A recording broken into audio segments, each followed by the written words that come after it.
This is your Classical Break, your daily dose of classical music. I'm Tyler Alderson, and today we'll be celebrating the birthday of the French composer Gabriel Fauré, born on this day in 1845. And we'll be celebrating with the normal birthday stuff, funeral music. We're going to listen to two pieces, both of which deal with death, but in very different ways. Both of them were meant to be part of larger works that were never finished, leaving them as standalone pieces. And even though they were finished within a year of each other, the two composers were in very different stages in their careers.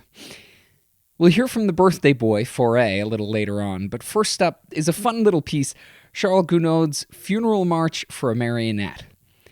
He originally meant for it to be part of a larger work for piano, but ended up shelving that project and eventually just orchestrating it for a wind ensemble, which is pretty fitting for a march. The music was originally intended by Gounod as a sort of musical parody. There was a critic named Henry Chorley who seems to have been disliked by a lot of people, including Gounod. He must have been very annoying because he actually loved Gounod's music and he worked hard to promote it, so it wasn't a grudge about a bad review or anything like that. The guy was just really abrasive. The pompous, plodding rhythm gives you a sense of what Gounod thought of Chorley, who someone said moved like a, quote, stuffed red-haired monkey. And this was a pretty big departure for Gounod from his main work. He mainly wrote vocal works like operas and sacred masses, and by the time he finished this in 1879, he was very well respected and very, very well off, thanks to his operas, and this shows a lighter side to his nature than those dramatic pieces. The Eastern Wind Symphony with Gounod's Funeral March for a Marionette.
Now, you might be thinking that music sounds a little familiar. It's been used in TV shows like Ren and Stimpy and Pinky and the Brain.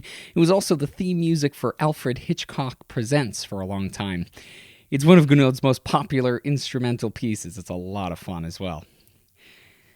Now we'll turn to the birthday boy, Fauré, who was just hitting his stride as a composer when he wrote his Elegy for cello and piano in 1880. Gounod was very much a romantic composer. He lived his entire life in the 19th century.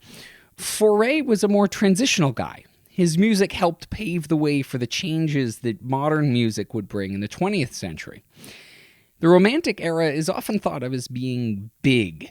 Orchestras got bigger, the contrasts and the emotions were more pronounced. If you go and watch a 4-hour Wagner opera, or even Gounod's 3.5-hour opera Faust, you might get what I mean. Fauré was known for his smaller works, songs for voice and piano, or chamber works like this one. This piece was originally meant as part of a cello sonata, but Fauré eventually left it as a standalone piece, and it's gorgeous.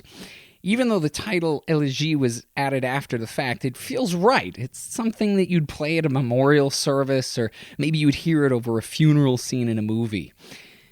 The tone is somber, but again, it's not overly dramatic. It's a bit more restrained. Here's Narek Haknazarian and Noreen Polera with Fauré's Elegy.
Such a gorgeous piece. The cello and piano are a great combination.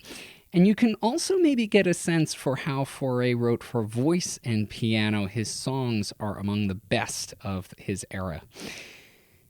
Thanks to Narek Haknazarian and Noreen Polera, along with the Isabella Stewart Gardner Museum, for putting that up on the web. You can hear a lot more from the museum's concert series on their website, gardnermuseum.org. And thank you as well to the Eastern Wind Symphony for putting the previous recording up on museopen.org. Thank you for listening. If you have the chance, please rate and review this podcast wherever it is that you're getting it. It would really help out a lot. I'm Tyler Alderson, and next week for your classical break, we're going to be listening to Mozart, Chopin, Fauré's old teacher, Saint-Saëns, and we're going to start out with Respighi's Ancient Airs and Dances on Monday. See you then.